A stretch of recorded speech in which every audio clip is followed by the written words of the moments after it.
नमस्कार दोस्तों, स्वागत है आपका हिंदी नॉलेज शो में। तो दोस्तों, साल 2022 जाते जाते भारत को सबसे बड़ी खुशखबरी दे गया है। दरअसल खबर निकलकर सामने ये आई है कि साल 2022 में भारत ने एक खास तरीके के एक्सपोर्ट में सारे रिकॉर्ड तहस नहस कर दिए हैं। जी हां, भारत ने इस साल इस चीज के इतने एक्सपोर्ट कर डाले हैं दुनिया भर को, जितने आज तक के अपने पूरे इतिहास में नहीं किए। ये आज तक का हमारा ऑल टाइम हाई हो चुका है। इतना ही नहीं, सबसे खास बात इन एक्सपोर्ट की है कि हमारे ये प्रोडक्ट यूरोप, अमेरिका, कनाडा जैसे देशों में कुछ खास पसंद नहीं किए जाते थे। कई बार तो ऐसा होता था कि हमारे प्रोडक्ट इंटरनेशनल लेवल के होते थे, लेकिन यूरोप, अमेरिका और कनाडा जैसे देश हमारे प्रोडक्ट को बैन कर दिया करते थे, क्योंकि इन्हें भरोसा ही नहीं होता था कि भारत जैसा देश इतने ज्यादा हाई स्टैंडर्ड के प्रोडक्ट कैसे तैयार कर सकता है। लेकिन सब कुछ बदला है पिछले 2 सालों में, और इसीलिए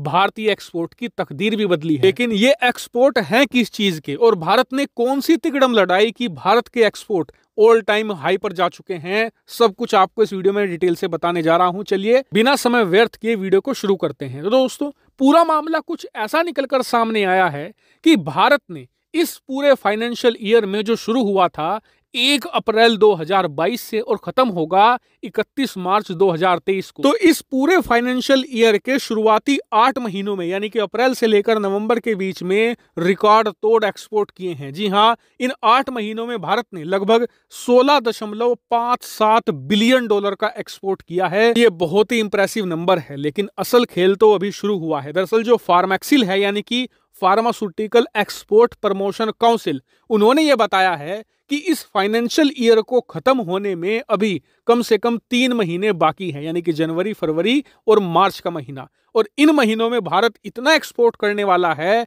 कि हमारा जो टोटल ओवरऑल एक्सपोर्ट है फाइनेंशियल ईयर 2023 का, ये 27 बिलियन डॉलर को पार कर जाएगा। तो ऐसा होते ही भारत इतिहास के सारे रिकॉर्ड भी ध्वस्त कर देगा, क्योंकि भारत ने आज तक के इतिहास में कभी भी एक साल के अंदर 27 बिलियन डॉलर का एक्सपोर्ट किया ही नहीं है फार्मास्यूटिकल प्रोडक्ट का। जिन्हें नहीं पता, फार्मास्यूटिकल प्रोडक्ट मतलब कि दवाइयां और चिकित्सा के दूसरे उपकरण। लेकिन फार्मेक्सिल ने सबसे अमेजिंग बात यह बताई है कि भारत का जो टोटल एक्सपोर्ट रहा है, उसमें सबसे बड़ा योगदान है यूरोपियन यूनियन का, फिर दूसरे नंबर पर अमेरिका, फिर कनाडा और मैक्सिको जैसे देश। और सबसे खास बात यह है कि अब से 3-4 साल पहले तक भारत इतना ज्यादा एक्सपोर्ट यूरोपियन देशों को नहीं कर पाता था। क्यों? क्योंकि यूरोपियन देश भारतीय दवाइयों को ज्यादातर समय रिजेक्ट कर दिया करते थे, इन्हें बेचने के लिए अलाउ ही नहीं करते थे, क्योंकि इन्हें लगता था कि भारतीय दवाइयां उनके स्टैंडर्ड के हिसाब से नहीं है। लेकिन कोरोना काल में जब इन्होंने भारतीय दवाइयों का इस्तेमाल किया,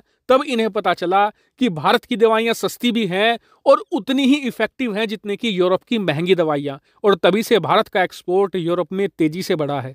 दूसरा बड़ा कारण है गल्फ देश। दरअसल सऊदी अरेबिया जैसे देशों ने भारतीय दवाइयों को पिछले कुछ समय से भारी मात्रा में खरीदना शुरू किया है। यहां तक कि सऊदी अरेबिया ने तो भारतीय कंपनियों को 300 तरह की अलग अलग दवाइयों की एक लिस्ट दी है कि आप ये दवाइयां हमारे देश में एक्सपोर्ट करना शुरू कीजिए। इसके अलावा बाकी के जो गल्फ देश हैं, वो भी धीरे धीरे भारतीय दवाइयों पर भरोसा दिखाना शुरू कर चुके हैं। इसके अलावा कई साउथ ईस्ट एशियन देश हैं, वो भी भारतीय दवाइयों का एक्सपोर्ट करने की तरफ देख रहे हैं। और इसलिए कहा जा रहा है कि इस साल भारत जो 27 बिलियन डॉलर कमाएगा ना, ये तो कुछ भी नहीं है। ये तो अभी बस शुरुआत है, क्योंकि आपकी जानकारी के लिए बता दूं कि इस समय 2022 में फार्मास्यूटिकल इंडस्ट्री लगभग 600 बिलियन डॉलर की है, और भारत उसमें से अभी सिर्फ 27 बिलियन डॉलर का ही एक्सपोर्ट करता है। यानी कि आने वाले वक्त में भारत की निगाह 100 बिलियन डॉलर का मार्क छूने की तरफ होगी। और यकीन मानिए, भारत ये काम आसानी से कर सकता है। बस भारत को